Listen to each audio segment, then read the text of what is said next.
नमस्कार, मैं दीपक शर्मा और मेरे यूट्यूब मंच पर आपका स्वागत है। दोस्तों, क्या हाल ही में देश के 3 अहम चुनाव, 3 इंपॉर्टेंट असेंबली इलेक्शंस में क्या खेल हुआ और क्या वहां पर मैनिपुलेशन हुआ? जिस तरह से नतीजे आए, चौंकाने वाले नतीजे आए। मिसाल के तौर पर अगर पिछले बरस का आप मध्य प्रदेश का असेंबली इलेक्शन देखें, जहां लगातार कांग्रेस आगे थी, लेकिन जिस दिन मशीनें खुली तो कांग्रेस बहुत पीछे रह गई और बीजेपी बहुत आगे चली गई। इसी तरह से हरियाणा, जहां हरियाणा का जो इलेक्शन था उसमें जितने भी ओपिनियन पोल है, एग्जिट पोल है, गोदी मीडिया के, अखबारों के, सब में कांग्रेस जीत रही थी। मशीनें खुली, चमत्कार हुआ। जी हाँ, मशीनों ने चमत्कार कर दिया। जैसे आंधी जो थी मोदी जी की, वो सिर्फ मशीनों में ही कैद था। और अगर आप महाराष्ट्र का चुनाव देखें, उसके नतीजे देखें, जहां पर 5 महीने पहले बीजेपी की मट्टी पलीत हो गई थी, 9 सीट पर बीजेपी आ गई थी, बुरी तरह हारी थी। 5 महीने में मोदी और शाह ने जो काया पलट की, किसी को समझ में नहीं आया। किसी को समझ में नहीं आया कि जो सुनामी थी मोदी जी की, वो दिख क्यों नहीं रही थी, वो सिर्फ मशीनों को ही क्यों दिखी। और क्या मैं कहूं कि ये जो तीनों इलेक्शन हैं, जैसा कि एक्सपर्ट्स मानते हैं, वो भी मानने लगे, खासकर महाराष्ट्र के बाद कांग्रेस भी मान रही है, शरद पवार भी मान रहे हैं। पहली बार बोले शरद पवार, उद्धव ठाकरे मान रहे हैं, और भी बहुत से नेता हैं, सेफोलॉजिस्ट हैं, कि कहीं ना कहीं रिगिंग लगती है। अब दोस्तों, पहली बार शरद पवार ने कहा, पहली बार for the first time Sharad Pawar ने कहा कि मुझे तो शक होता है कि गड़बड़ हुआ है। राहुल गांधी भी पहली बार ईवीएम्स के अगेंस्ट सड़कों पर उतरने जा रहे हैं। और उद्धव ठाकरे ने भी कहा है कि मशीनों का खेल हुआ है, बिना इस मशीनों के खेल के ये नतीजे आ ही नहीं सकते थे। क्या ये जो विपक्ष है, जो चुनाव में मैदान में थी, क्या इनका जो आरोप है इसमें कोई दम है? खेल हुआ है, मैनिपुलेशन हुआ है, रिगिंग हुई है, क्या ऐसा कुछ हुआ है? आज मैंने एक जाने माने चुनावी एक्सपर्ट को बुलाया और उनसे मैंने पूछा कि क्या आपके पास कुछ तथ्य हैं, आपके पास कुछ सर्कमस्टेंशियल एविडेंस है, क्या आप हमें समझा सकते हैं, हमारे दोस्तों को, व्यूअर्स को बता सकते हैं कि आखिर हुआ क्या, महाराष्ट्र में क्या हुआ, हरियाणा में क्या हुआ, जो किसी को समझ नहीं आ रहा कि अचानक ये चुनाव पूरी तरह से रातों रात कैसे पलट गया। और योगेंद्र यादव, जो पिछले 30-35 वर्षों से हर चुनाव को फॉलो कर रहे हैं, ये कुछ प्रमाण लेके आए, ये कुछ ऐसी बातें लेके आए, कुछ ऐसे लॉजिक्स लेके आए, तर्क लेके आए, जो मुझे लगता है आपको सुनना चाहिए कि खेल क्या है। क्या खेल सिर्फ लाडली बहना का था, मुफ्त योजनाओं का था? क्या लिफाफे में जो पैसे जा रहे थे उससे ही चुनाव जीत लिया मोदी शाह ने? या इसके पीछे वजह कुछ और है? मैं ज्यादा आज नहीं बोलना चाहता, क्योंकि मैं चाहता हूं कि आप योगेंद्र यादव जी को सुने, उनकी रिसर्च को सुने, उनकी बातों को सुने, उनकी बातों में दम है। व्हाट हैपेंड इन महाराष्ट्र, और क्या महाराष्ट्र मोदी जी एक नया मॉडल खड़ा करने जा रहे हैं, और क्या होना चाहिए इस तरह की गड़बड़ी को रोकने के लिए, इस तरह की गड़बड़ी को पकड़ने के लिए, इस फ्रॉड को पकड़ने के लिए। अगर ये फ्रॉड हो रहा है तो फिर क्या करना चाहिए? आखिर तक सुनिए, बहुत ही आंखें खोलने वाला इंटरव्यू योगेंद्र यादव के साथ। योगेंद्र जी, आपका ये कहना है कि अगर आप पॉलिटिकल कॉमन सेंस लगाते हैं या फिर पॉलिटिकल साइंस की जो एनालिसिस करते हैं, दोनों ही अगर आप जो है वो पॉलिटिकल कॉमन सेंस और पॉलिटिकल साइंस दोनों का ही इस्तेमाल करने के बाद महाराष्ट्र के नतीजे हजम नहीं हो रहे हैं, महाराष्ट्र के नतीजे समझ नहीं आ रहे हैं, तो ऐसा शक क्यों है? Why you are surprise? आप महाराष्ट्र के नतीजों से इतने चौंके क्यों हैं? दीपक भाई, शुरुआत मैं करूं कि देखिए, चुनाव देखते हुए मुझे 35 साल हो गए और चुनाव चौंकाते हैं। चुनाव परिणामों का एक तरह से काम ही होता है लोगों को चौंकाना। बहुत चुनाव मैंने देखे हैं जिसमें चौंके हैं, मैं भी चौंका हूं। बहुत चुनाव ऐसे भी देखे हैं जहां जल्दी से भरोसा नहीं होता। ऐसे चुनाव देखे हैं जहां दिल टूटता है, गुस्सा आता है, ये सब होता है।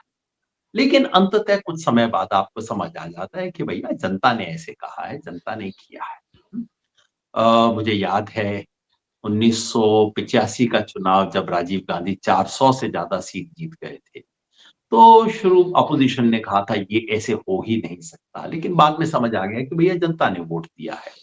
इसी तरह से 2019 में जब मोदी जी की जिस तरह की विजय हुई, उसके बाद हमारे बहुत साथियों ने कहा ये तो सब ईवीएम के घोटाले की वजह से हुई। हुई है। और मुझे याद है मैंने तब भी कहा था, ना भैया ईवीएम का घोटाला नहीं है, अगर कोई रिगिंग हुई है तो यहाँ, और ये फ़ोन के माध्यम से हुई है, ये मतलब ईवीएम की रिगिंग नहीं है।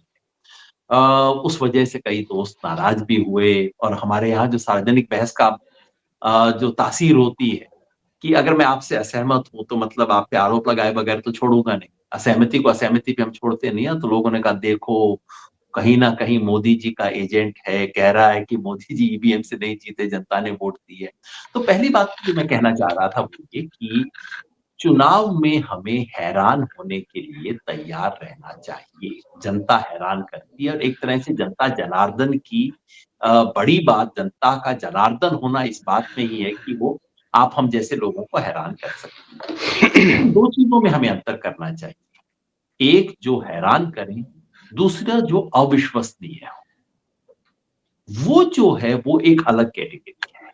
और ये महाराष्ट्र का चुनाव मुझे सिर्फ हैरान करने वाला नहीं लगता, अविश्वसनीय लगता है। हैरान करने की तो बड़ी सिंपल बात है। जब मैं चुनाव में गया, मैं कोई न्यूट्रल नहीं हूँ, आपका कोई दर्शक इस बारे में दिग्भ्रमित ना रहे, मैं खुद अपने मुँह से कह देता हूँ। भारत जोड़ो अभियान की तरफ से हम वहाँ महाविकास आघाड़ी का समर्थन करने गए थे। अ, उस वक़्त हमारे सभी साथियों की राय थी कि महाविकास आघाड़ी तो चुनाव में आगे है। लेकिन मुझे लगता है कि एक्टिविस्ट साथी कई बार अति उत्साह में रहते हैं, तो मैं थोड़ा-सा उसको अब डबल चेक करता हूँ। जब मैंने न्यूट्रल लोगों से चेक किया, पत्रकारों से, जिनकी बातों का मैं भरोसा करता हूँ, विश्लेषकों से, उन्होंने कहा नहीं, इतना सर्टेन नहीं है, मामला बड़ा क्लोज़ है ये चुनाव का। इन सारी बातों से मैंने अपने मन में निष्कर्ष निकाला कि जो चुनाव क्लोज़ होता है, वो अमूमन बीजेपी के पक्ष में जाता है। तो मैंने एक तरह से मानसिक तैयारी कर ली थी कि नहीं, मतलब जैसी भी मेरी इच्छा हो, मेरे जो भी पूर्वाग्रह हो, तो ये महायुति यानी कि बीजेपी और उसके सहयोगी ये चुनाव जीत सकते हैं, ये संभव है। तो इसलिए जब चुनाव आया, परिणाम आया, शुरू में लगा कि महायुति आगे चल रही है, मुझे इतनी हैरानी नहीं हुई। लेकिन जी। जब अंतिम परिणाम आया, उसमें इतनी चीज़ें हैं, जो सिर्फ हैरान करने वाली नहीं, सामान्य हैरानी की सीमा के बाहर है। असंभव है ये मैं नहीं कहूँगा, लेकिन हैरानी से ज़्यादा और कहीं अविश्वसनीयता के दायरे में है। अविश्वसनीय, अनबिलीवेबल। जी, जी, जी। कई चीज़ें, मैं मतलब आपको 4 आपको चीज़ें गिना। आपको भरोसा नहीं हो रहा, आप ये कहना चाह रहे हैं? जी, अभी मतलब तक बार-बार भरोसा दिल नहीं। कह रहा है, दिल मतलब दिल जो है, दिल और दिमाग दोनों भरोसा नहीं कर रहे इस नतीजे पे। जी, दिल को तो मना लेते हैं। देखिए, इतने 35 सालों में चुनाव देखते-देखते इतनी तो एक न्यूनतम समझ बन जाती है कि चुनाव के परिणाम आपके दिल माफ़िक नहीं आते। हुँ, आप चाहें, जो मर्ज़ी चाहें, जनता अपने तरीके से वोट देती है, जनता बहुत बार आपका दिल तोड़ती है, ये सब सामान्य बातें हैं, तो दिल को तो अपने जेब में रख ही लेना चाहिए चुनाव देखते वक़्त, तो मैं उसकी तो ज़्यादा चिंता नहीं करता। ये बात दिमाग में भी नहीं बच रही है, मतलब जो ओके। विश्लेषण, जो कुछ सीखा है इतने सालों में चुनाव के बारे में। और 4 चीज़ें हैं जो मैं आपके सामने रखता हूँ, चारों जी। में से कोई एक भी ऐसी नहीं है जो कि आज तक कभी ना हुई हो। लेकिन चारों जोड़ के आप देखें तो लगता है यार ये तो कुछ दाल में काला है। नंबर 1, बीजेपी और उसके सहयोगी 14% वोट से आगे, 3/4 सीट, 14% आगे। अब ये असंभव नहीं है, देश में ऐसे चुनाव हुए हैं। लेकिन मुझे याद है दीपक जी, आपको शायद 77 का चुनाव याद ना होगा, मुझे तो याद है। जी। 77 का चुनाव उत्तर भारत में बिल्कुल आंधी, ये देखिए 14% से जीतना और 3/4 सीट लेना। जो लोग चुनाव में दिलचस्पी ना रखते हो, क्रिकेट में दिलचस्पी रखते हो, उनके लिए बता दूँ ये लगभग वैसे है कि जैसे आपको इनिंग्स डिफीट विथ 220 रन्स, ऐसा कुछ हो जाए, वैसा वाला मामला है। तो ये जब होता है तो आपको सड़क पे दिखाई देता है, बच्चा-बच्चा कहता है, "अरे! अरे! इस बार तो उनकी सरकार बन रही है।" हर पत्रकार जानता है, हर ओपिनियन पोल कहता है। हाँ, ये ज़रूर वो कहते हैं कि नहीं-नहीं उतने बड़े मार्जिन से ना जीतेंगे, लेकिन जीत तो देखिए इस बार इन्हीं की होगी, ये बिल्कुल हवा में स्पष्ट होता है। ऐसा कुछ भी महाराष्ट्र में नहीं था। पत्रकार खुद कम से कम इतना देखने से, चुनाव जी। देखने वाले जो लोग थे, 2 राय के थे, कोई कहता था ये आ गया, कोई कहता था वो आ गया, नज़दीकी का है, ये सब था। तो पहली बात तो ये है कि कितना बड़ा फासला था। नंबर 2, महाराष्ट्र के चुनाव में बिल्कुल एक स्टैंडर्ड रीजनल पैटर्न होता है। महाराष्ट्र के चुनाव दरअसल कोई एक चुनाव नहीं होते, 6 अलग क्षेत्र हैं। विदर्भ, मराठवाड़ा, खानदेश, पश्चिमी महाराष्ट्र, मुंबई, ठाणे और कोंकण। कौन 6 का? अलग क्षेत्र हैं। 6 अलग क्षेत्रों के 6 अलग रुझान होते हैं, जिसके आधार पे महाराष्ट्र का परिणाम आता है। खास तौर पे विधानसभा चुनाव परिणाम 6 अलग क्षेत्रों के अलग रुझान रखते हैं। बहुत समय बाद, शायद पहली बार, लेकिन मैं कंफर्म नहीं कह सकता, ये है कि छहों के छहों एक दिशा, जैसे किसी ने थोड़ा-सा हाथ लगा के कर दिया हो कि यहाँ डाउन है, चलो इसको थोड़ा-सा अप कर देते हैं। ये पैटर्न खत्म हो गया है। महाराष्ट्र के चुनाव में शहर और गाँव में बहुत बड़ा फासला रहता है, वहाँ किस पार्टी को समर्थन। बीजेपी हमेशा शहरों में बहुत बड़ी लीड लेती है, गाँव में बहुत पीछे रहती है। लोकसभा चुनाव तक यही हुआ है। जी। इस बार अचानक वो फासला भी खत्म हो गया है। तो दूसरी बात ये है कि जो एस्टेब्लिश्ड नोन पैटर्न, जीत-हार जिसकी भी हो, एक पैटर्न के हिसाब से होती थी, वो पैटर्न अचानक गायब हो गया है। तीसरी बात ये कि 5 महीनों में अचानक इतना बड़ा उलटफेर हो गया है। लोकसभा चुनाव में जो महायुति की हार थी, सीटों के टर्म्स में तो खैर बहुत ही बड़ी थी। महायुति को खाली 17 सीट मिली और एनडीए को 30 सीट मिली। वोटों में फासला कम था, सिर्फ 1% का फासला था। वो 1% -1% से 5 महीनों के अंदर +14% पे आ गया। अब ये बहुत अनहोनी सी चीज़ है, असंभव नहीं है। भारत के इतिहास में 3-4 उदाहरण मैं बता सकता हूँ आपको। 1985 में कर्नाटका में रामकृष्ण हेगड़े के ज़माने में हुआ था। आम आदमी पार्टी ने तो दोनों चुनाव में ऐसा किया है, 2015 में और 2020 में। और एक तरह से देखें तो जो हेमंत सोरेन की जीत, उसमें भी ये 14% का फासला कवर हुआ है इधर से उधर। लेकिन ये रोज-रोज होने वाली घटना नहीं है। 5 महीने में इतना बड़ा उलटफेर होना बहुत कम होता है। तीसरी बात, चौथी और सबसे महत्वपूर्ण ये है कि ये उलटफेर जो हुआ है, ये बहुत एक विचित्र दिशा में हुआ है। इससे पहले जब भी 4-5 महीनों, लोकसभा के 6 महीने के अंदर अचानक उलटफेर हुआ विधानसभा में, उसका एक स्टैंडर्ड पैटर्न था कि एक राष्ट्रीय पार्टी को लोकसभा में बहुमत मिलता था और एक क्षेत्रीय पार्टी आती थी, कहती थी चलिए राष्ट्रीय में आपने जिसको मर्जी दिया, अब तो विधानसभा चुनाव है ना, अब तो मुझे वोट दे दो, वोट उसको मिल जाता था। यही बात झारखंड में इस बार हुई कि हेमंत सोरेन की पार्टी लोकसभा चुनाव में पीछे रह गई, लेकिन विधानसभा चुनाव में आके उन्होंने कहा भाई अब तो विधानसभा है, झारखंड का चुनाव है ना, हमें वोट दो। समझ आती है बात। आम आदमी पार्टी ने यही फॉर्मूला 2015-2020 में किया। उन्होंने तो एक नारा सा भी चला दिया था कि केंद्र में मोदी और राज्य में दिल्ली में केजरीवाल, वो चलता था। और रामकृष्ण हेगड़े ने भी ठीक यही किया था 1985 में। उन्होंने कहा कि अच्छा तुमने राजीव गांधी को वोट दे दिया, अब कर्नाटका में तुम राजीव गांधी के लोगों को चाहते हो या मुझे चाहते हो? जी। तो जनता ने कहा नहीं हम आपको चाहते हैं, वो हो गया। यहाँ देखिए क्या विचित्र चीज है। लोकसभा चुनाव में राष्ट्रीय दल हार जाता है और विधानसभा चुनाव में उस राष्ट्रीय दल की डोमिनेंस वाला गठबंधन जीत जाता है। इसलिए मैंने इसे गुगली कहा है। गुगली क्या होती है? जिस बॉल को आप सोचते हैं कि लेग स्पिन करेगी, लेग स्टंप से ऑफ स्टंप की तरफ जी। जाएगी, वो बॉल अचानक मिडल से लेग स्टंप की तरफ घूमना शुरू कर देती है।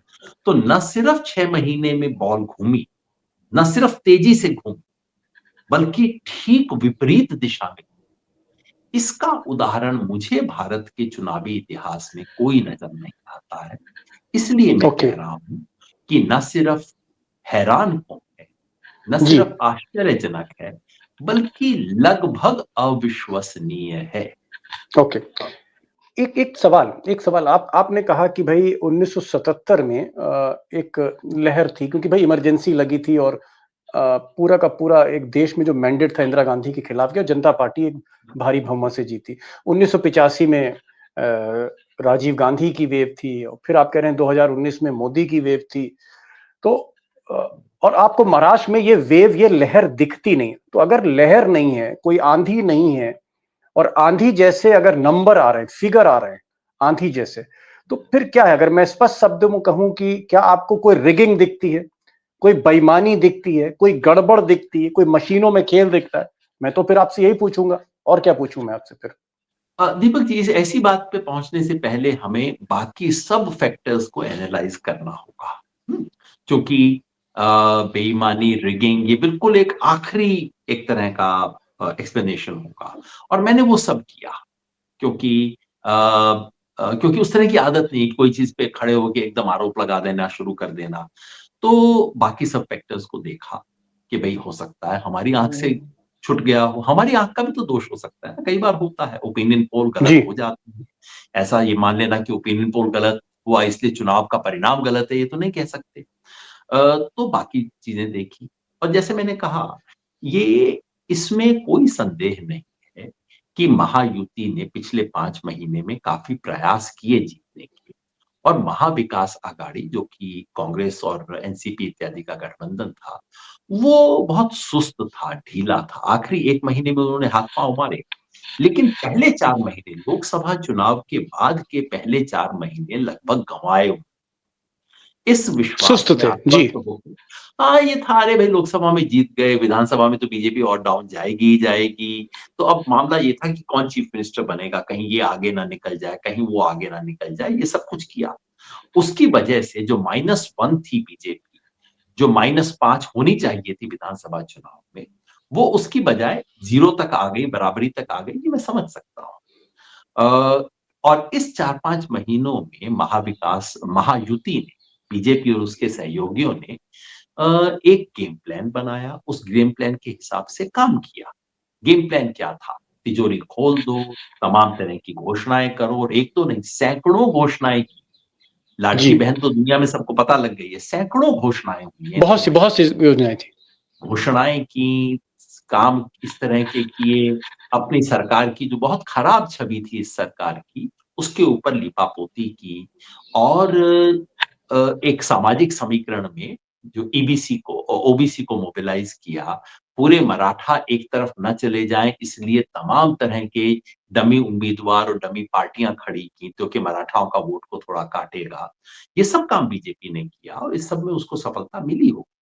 तो इसलिए ये सब चीज़ें देखी, और लाडकी बहन जिसके बारे में तमाम लोग कह रहे हैं, इसका भी मैंने पूरा देखा कि लाडकी बहन का कितना असर हो सकता है। इस सब में एक मैं विशेष ज़रूर कहना चाहता हूँ।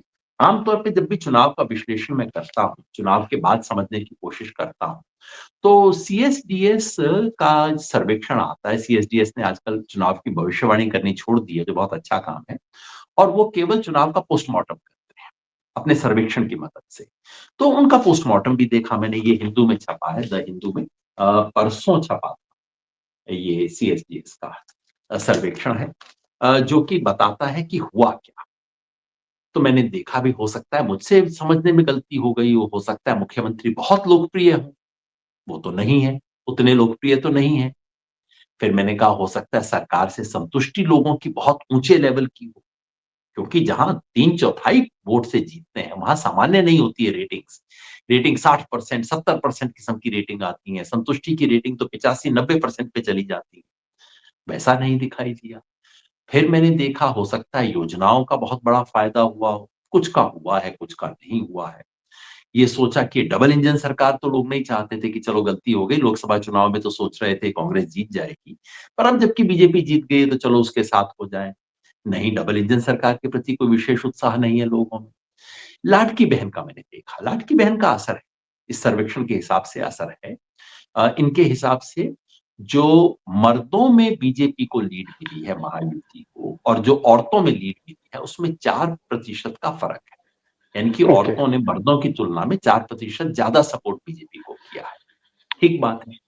तो 4% सपोर्ट आधी आबादी का, जिसका मतलब है वोट में 2% का फ़र्क। ठीक है साहब, 2% का है तो समझ आ गया। और महिलाओं का टर्नआउट बढ़ा है, जी बढ़ा है। पुरुषों की तुलना में महिलाओं का टर्नआउट 1% ज़्यादा बढ़ा है। कुल मिला के 2.5% समझ आ गया आपको ओवरऑल उसमें। मगर ये जी, 14% कैसे समझ आएगी? आप कह रहे पीछे हैं कि रहने की इतनी वजह। इतनी लैंडस्लाइड विक्ट्री, जो बीजेपी की जीत का जो स्केल है, मतलब हिमालय जैसा, ये आपको कहीं हिमालय दिखा नहीं कि सब इतना जैसा पहाड़ जैसी जीत, ये आपको नहीं दिख रही थी, हाँ, और इसको पहले लेकर नहीं आप दिखा कंफ्यूज हैं और कि भाई बाद ऐसे में भी कैसे हो नहीं गया। दिखा।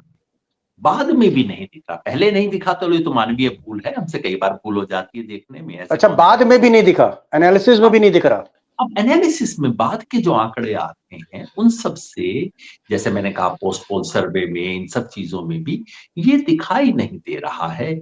इसलिए मैं कह रहा हूं कि भैया कुछ तो स्टेरॉइड था। मतलब अगर आप रेस का उदाहरण देखें, दौड़ हो रही है, आप कह रहे हैं कि भाई ये दोनों धावक तेज हैं, और मुझे लग रहा है कि ये वाला शायद निकाल लेगा। जिसे आप कह रहे हैं शायद निकाल लेगा, वो निकाल ही नहीं लेता, वो 50 मीटर आगे हो जाता है दूसरे से। फिर तो आप कहते हैं भैया जरा इसका जरा तो ध्यान से तो, टेस्ट करना, कोई तो योगेन स्टेरॉइड तो जी, नहीं फिर लिए हुए। लगता क्या है जब आप किसी भी, मतलब चुनाव से पहले, चुनाव के बीच में, नतीजे आने के बाद, वोटिंग आने के बाद, कोई भी आपको तथ्य परक उत्तर नहीं दिख रहा बीजेपी की इस हिमालय जैसी जीत का, तो फिर कुछ तो दिमाग कह रहा हो, कहीं तो शक भी हो रहा होगा ना फिर आपको। तो अब आप शक जी, आपको कहाँ हो रहा है? शक कई चीजों के बारे में है। इसीलिए मैंने इस बार इस लेख में केवल इसको एक मुहावरे और उपमा देके छोड़ दिया है। स्टीरॉयड, एक्स फैक्टर, ये वो क्या हो सकते हैं, 4-5 चीजें हो सकती हैं। देश में सबसे पहले हर एक का ध्यान तो ईवीएम पे ही जाता है। ईवीएम के बारे में मैं बात करूंगा, लेकिन याद रखिए 5-7 और चीजें भी होती हैं चुनाव में। दरअसल पिछले कुछ समय से लोगों का ध्यान इतना ज्यादा ईवीएम पे हो गया, और ईवीएम के अंदर भी कि ईवीएम के सॉफ्टवेयर में क्या गड़बड़ हो सकती है उस पे हो गया है, कि बाकी सब चीजें जो हमारी आंख के सामने है वो हम भूल जाते हैं। 5-7 चीजें जिसके बारे में शिकायत आती है। पहला ये कि वोटर लिस्ट, कि बीजेपी को पता है कि कहाँ पे किस इलाकों में किन लोगों का वोट नहीं मिलेगा, और उनमें से बड़ी संख्या में वोट काट दिए जाते हैं। उनमें से ज्यादा उत्साही और ज्यादा उद्यमी लोग होते हैं, अपना नाम बाद में री-इंसर्ट करवा लेते हैं, लेकिन 10 वोट कटे, 3 ने दोबारा इंसर्ट करवा लिया, 7 तो गए ना। एक नंबर 2, दूसरा होता है वोटर पोलिंग बूथ के ऊपर हमें पता है किस इलाके में हमें वोट नहीं मिले, इसलिए वहां पे पुलिस लोगों से सवाल पूछना शुरू कर देती है। वहां वोटिंग बहुत स्लो हो जाती है, 2-2 घंटे की लाइनें लग जाती हैं। आधे नहीं, मतलब एक तिहाई, एक चौथाई लोग तो तंग आके घर वापस चले ही जाते हैं। तीसरा होता है वोटर बूथ के भीतर जो होता है, वो होता है कि अ, शाम के 4 बजे हैं, बाकी दलों के एजेंट चले गए हैं, या कि उसको मैनेज कर लिया गया है, और आखिर में जब कुछ हो जाता है, प्रिजाइडिंग ऑफिसर अपने पक्ष का है, तो आपने 20, 25, 30 वोट आखिर में डाल, और सब कुछ हिसाब ठीक-ठाक कर करा के भेज दिया। चौथा, ये 3 चीज़ें तो होती हैं, इसमें मुझे कोई शक नहीं है, इसके बारे में काफ़ी कुछ देश में आई है जी। खबरें। चौथा जिसके बारे में आरोप है, लेकिन हम विश्वास से नहीं कह सकते क्योंकि उसकी पुष्टि नहीं हुई है, वो ये है कि मशीनों को वोटिंग के बाद बदला गया। इसका ओके। आरोप आया है। हम इसकी पुष्टि नहीं कर सकते। जो 99% बैटरी वाला मामला है वो यही। लोग कह रहे हैं कि भैया मशीन पूरा दिन इस्तेमाल हुई, उसके बाद सील हो गई, उसके 3 दिन बाद मशीन को खोला गया। इसमें 99% बैटरी कैसे आ गई? है ना? तो ये जी। एक सवाल है, और इसके और पीछे एक जो एक इसमें यहाँ पर मैं आरोप। थोड़ा-सा ऐड ऑन करना चाहूँगा। हरियाणा में कई कैंडिडेट्स, उनके मैं इंटरव्यू देख रहा था और आंकड़े भी देख रहा था। और अभी फ़हद अहमद जो हैं, जो महाराष्ट्र से जिन्होंने अणुशक्ति नगर चुनाव से। लड़ा, जी, उ उनके भी मैंने इंटरव्यू देखा। कई और उम्मीदवारों के इंटरव्यू देखे। इन्होंने बाकायदा बताया कि 17 राउंड तक हम आगे थे, उसके बाद कुछ मशीनें लाई गईं, जिसमें 99% बैटरी थी, और जिसमें 99% बैटरी थी, यानी उस मशीन को बदला गया होगा, ऐसा उनका आशंका है, उनकी आशंका है। वहाँ पर 2 या 3 गुना ज़्यादा उनको जो है वोट मिलने लगे, जो बीजेपी या बीजेपी से जुड़े सहयोगी दलों के उम्मीदवार थे। ये कहा है वो। जी, तो ये चौथा, अभी इसको मैं आरोप की कैटेगरी में डालूँगा। ये हरियाणा में नारनौल क्षेत्र से राव नरेंद्र सिंह कांग्रेस के उम्मीदवार थे, उन्होंने कहा।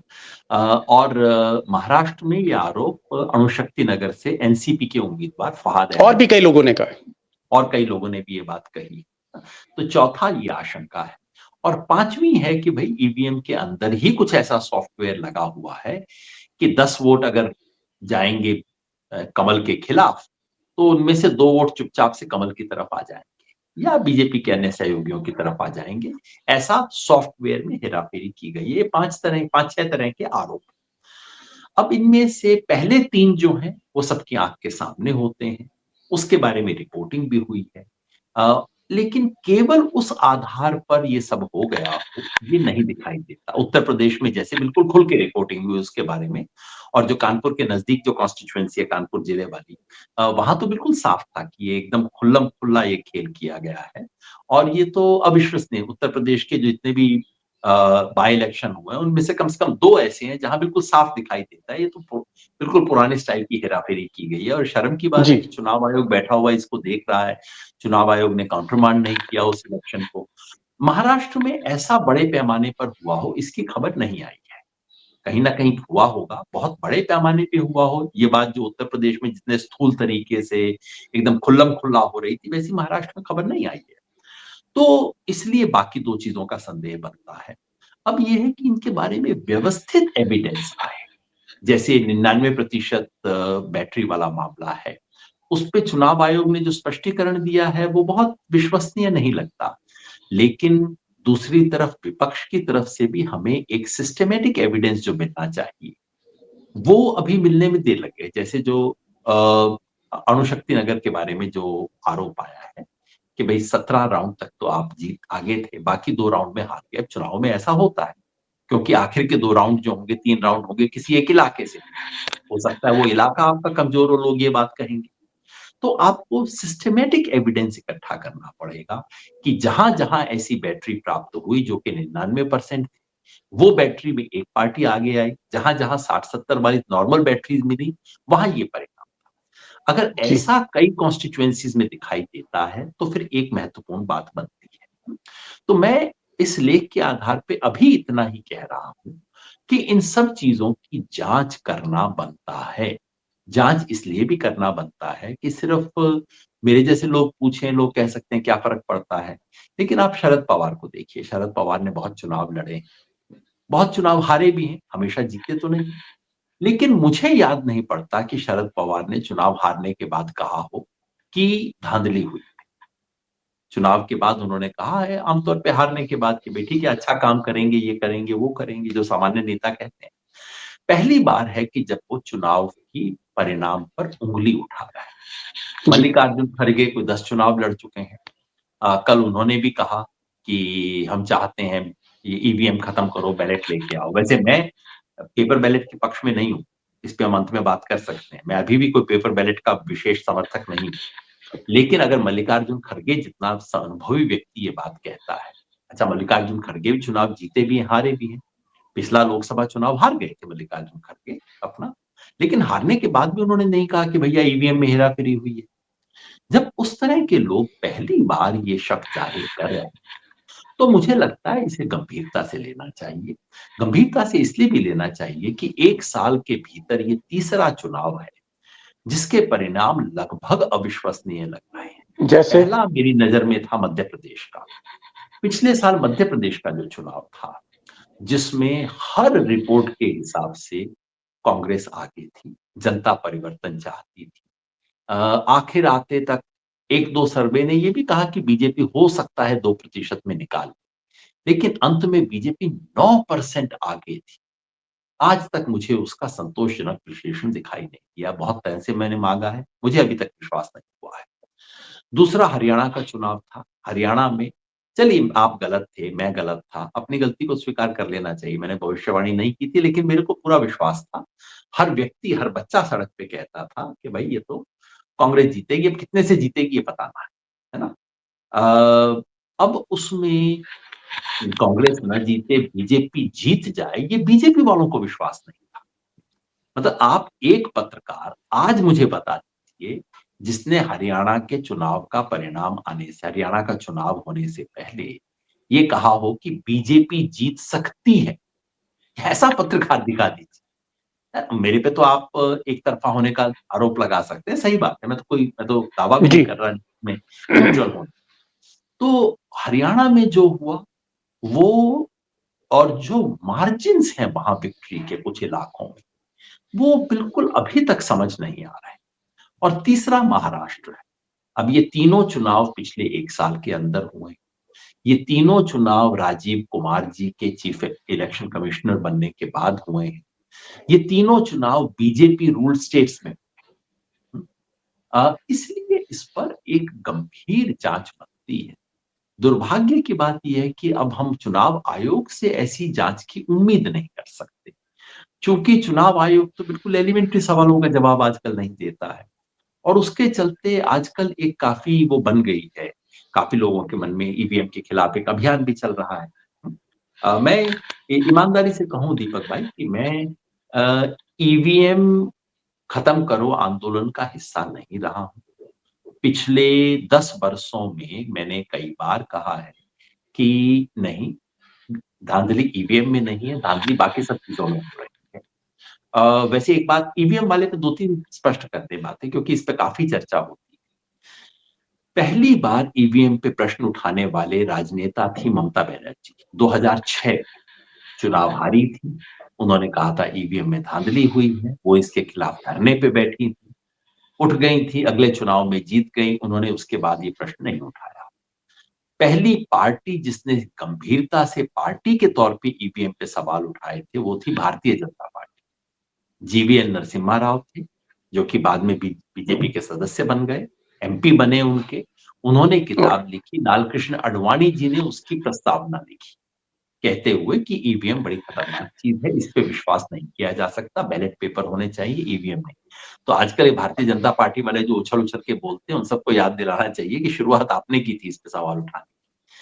कहीं मुझे ऐसा लगा, मेरी ऐसी मान्यता रही है पिछले 10 एक साल में कि ईवीएम के बारे में शक करने का आधार है, इसके बारे में कोई दो राय नहीं हो सकती।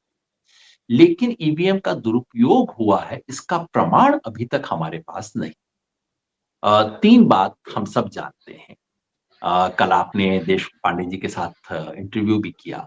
देखिए बीजेपी के ईवीएम के बारे में 3 चीजों पर कोई संदेह नहीं हो सकता। नंबर 1 कि दुनिया के किसी भी इलेक्ट्रॉनिक गैजेट को मैनिपुलेट किया जा सकता है, जी। जिसकी प्रोग्रामिंग भी हो सकती है, तो उसमें मालवेयर भी हो सकता है। पहले आज से 3 साल पहले तक मैं मानता था कि भारत की ईवीएम इस दोष से मुक्त है, क्योंकि हमारी मशीन बहुत क्रूड मशीन है, बिल्कुल कैलकुलेटर टाइप सी मशीन है, जिसके अंदर कुछ नहीं हो सकता। बहुत पुरानी लेकिन मशीन है। बाद में जब मैंने पढ़ा और इस बारे में कुछ जानकार लोगों की राय पढ़ी, तो मुझे समझ आया कि नहीं, वीवीपैट लगने के बाद से ईवीएम ज्यादा सुरक्षित नहीं, ज्यादा असुरक्षित हो गई। तो दुनिया के किसी भी गैजेट में इलेक्ट्रॉनिक गैजेट को आप मैनिपुलेट कर सकते हो, ईवीएम को भी कर सकते हो, वीवीपैट आने के बाद तो और आसानी से कर सकते हो। नंबर 2 कि जो हमारे हुक्मरान हैं इस देश में, वो चुनाव जीतने के लिए कुछ भी कर सकते हैं। उनके दीन मोदी ईमान और के ऊपर शाह। तो आप भरोसा करके, उनके दीन ईमान पे तो भरोसा करके आप चलेंगे तो मतलब बहुत दिक्कत हो जाएगी। तो उनमें तो कोई किसी तरह का एक मर्यादा का बोध, नहीं, नहीं, नहीं, ये ऐसा काम नहीं करना। ये ऐसा तो आरोप उन पे आज तक किसी ने लगाया ही नहीं है कि उनको इस तरह की मर्यादा का बोध होगा। और तीसरा, इस देश का चुनाव आयोग, उसकी तो ऐसी लचर स्थिति हो गई है, उसमें तो रीढ़ की हड्डी बची नहीं है।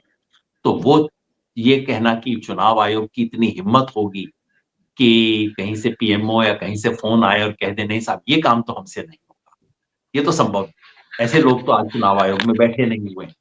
तो इन 3 बातों को लेके लोगों के मन में संदेह उठना बहुत ही स्वाभाविक है। लेकिन इतना संदेह पर्याप्त नहीं है, मैंने बार-बार कहा है। इसके अलावा हमें ये कुछ सर्कमस्टेंशियल एविडेंस देना पड़ेगा कि ईवीएम का मिसयूज़ हुआ है। जी। ईवीएम को से रिगिंग की, ज्यादातर ईवीएम की डिबेट्स केवल इस बात पे होती हैं, क्या ईवीएम के ज़रिए हेरा-फेरी की जा सकती है? मेरा साधारण उत्तर है, हाँ, की जा सकती है, इसमें कोई संदेह नहीं है। अब अगली बात ये, क्या ये की गई है? इसका कोई ना कोई प्रमाण, प्रमाण आपको ये तो मिलेगा नहीं कि एविडेंस, कोई वीडियो में दिख जाए। दस्तावेजी सबूत हो, डॉक्यूमेंट्री एविडेंस हो, सर्कमस्टेंशियल नहीं, एविडेंस हो, मैं पर्याप्त उतना, साक्ष्य हो। हाँ, नहीं दीपक जी, मैं उतना ऊँचा एविडेंस पे नहीं मानता। देखिए, कोई आपको कभी वीडियो तो मिलेगा नहीं, जब तक आज से 100 साल बाद कहीं इलेक्शन कमीशन के आर्काइव ही खुल जाएँ, कोई इनकी आपसी बातचीत का टेप ही निकल आए, तभी तो आप वैसा एविडेंस माँगना तो बड़ा नाइंसाफ़ी होगी। वो कैसे लाएगा कोई ऑपोज़िशन वाला बेचारा ऐसा एविडेंस? लेकिन जैसे आपने कहा, एक कैंडिडेट ने, पार्टी के कैंडिडेट ने शायद राज ठाकरे की पार्टी के कैंडिडेट ने कहा है कि भैया जी। मेरा काम, मेरा, मेरा मेरी वोट कहाँ बहन गया? का, मेरी पत्नी का, मेरी माँ के 4 वोट, और उस बूथ पे मेरे को 2 वोट मिले हैं, ये कैसे संभव है? अब इसे मैं सर्कमस्टेंशियल एविडेंस मानता हूँ। ये कहना कि भैया 99% वाली मशीन में एक रिजल्ट आ रहा है, 60-70% बैटरी वाली मशीन में दूसरा रिजल्ट आ रहा है, इसे भी मैं सर्कमस्टेंशियल एविडेंस मानता हूँ। इस तरह का एविडेंस जुटाना होगा। अभी तक क्या हो रहा है, ये बहस केवल इस पे चल रही है, संभव है कि असंभव है वाली बहस चल रही है, जिस बहस की कोई जरूरत नहीं। ये साबित हो चुका है कि संभव है। एक्सपर्ट्स ने भी बताया और मैं मान जी। भी सकता हूँ, हाँ ये संभव है। अब और इसमें चुनाव आयोग की भूमिका बहुत ही अजीब सी रही है। चुनाव आयोग बार-बार कहता है असंभव।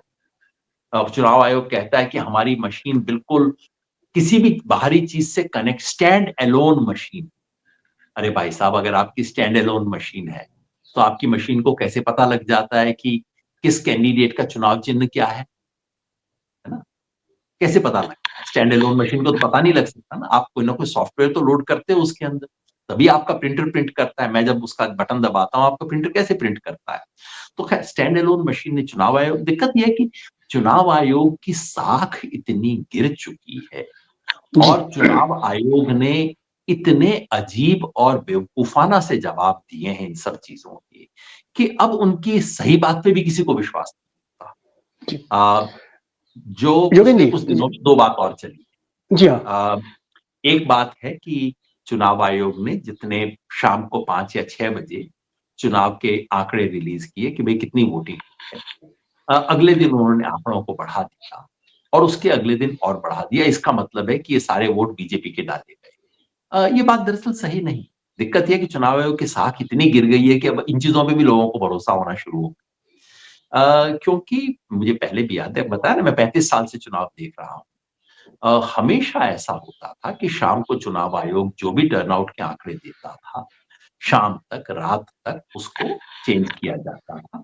हाँ, 24 घंटे के अंदर पक्के आंकड़े दे दिए जाते थे, लेकिन 24 घंटे के अंदर तक चेंज होते थे, ये कोई नई बात नहीं है।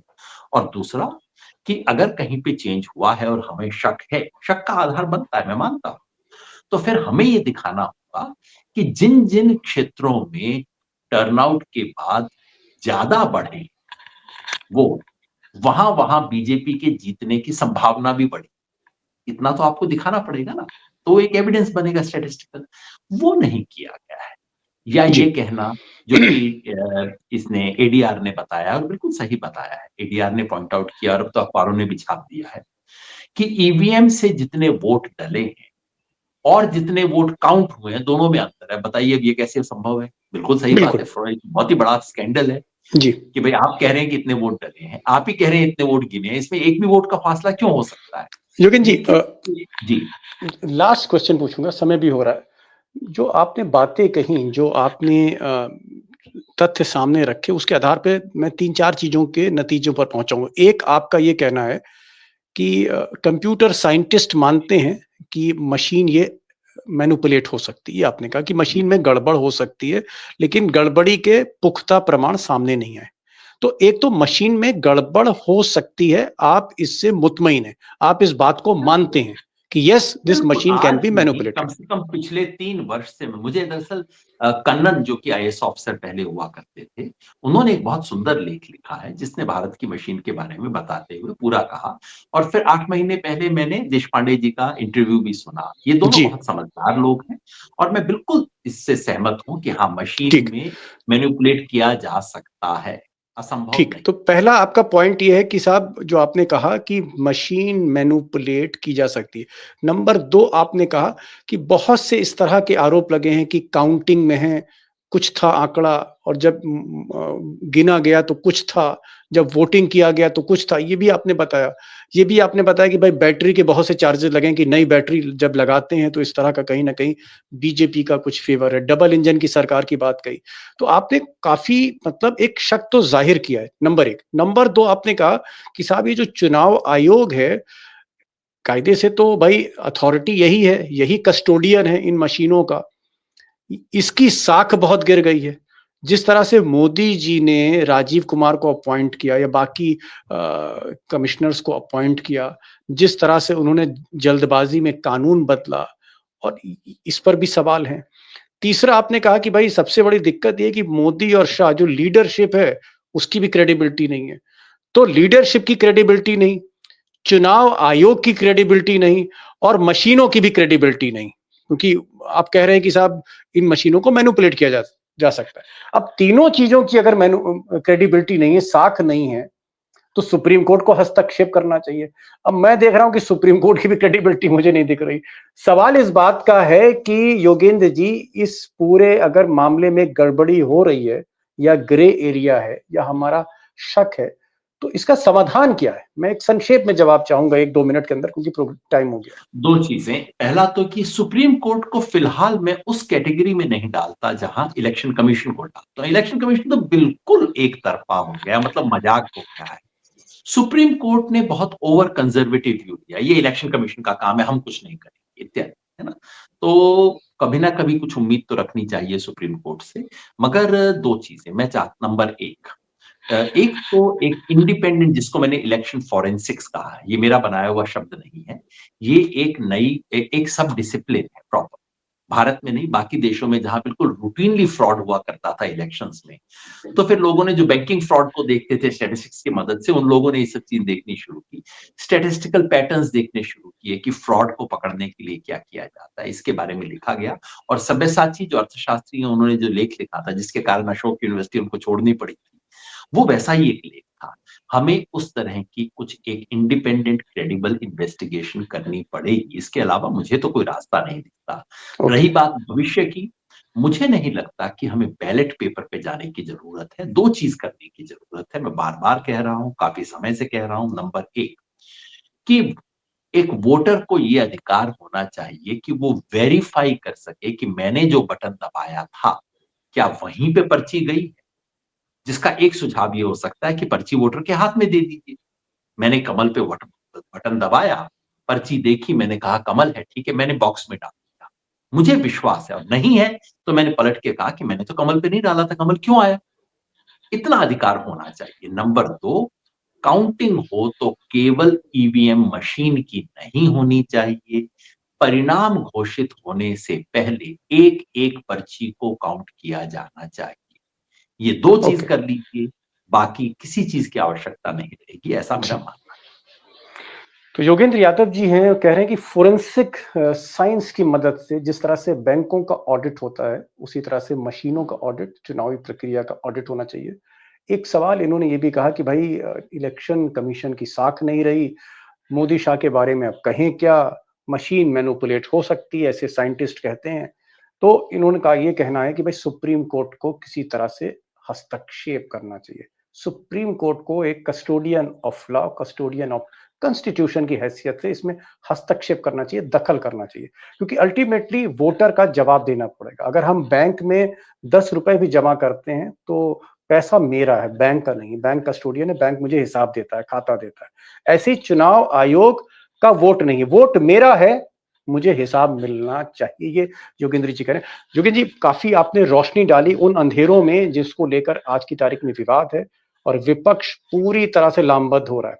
लेकिन जो आपने रोशनी डाली, मैं आपकी दाद दूंगा, forensic science of elections. Election में जो नतीजे आते हैं, चुनाव के जो परिणाम आते हैं, इसका ऑडिट होना चाहिए। That is the bottom line.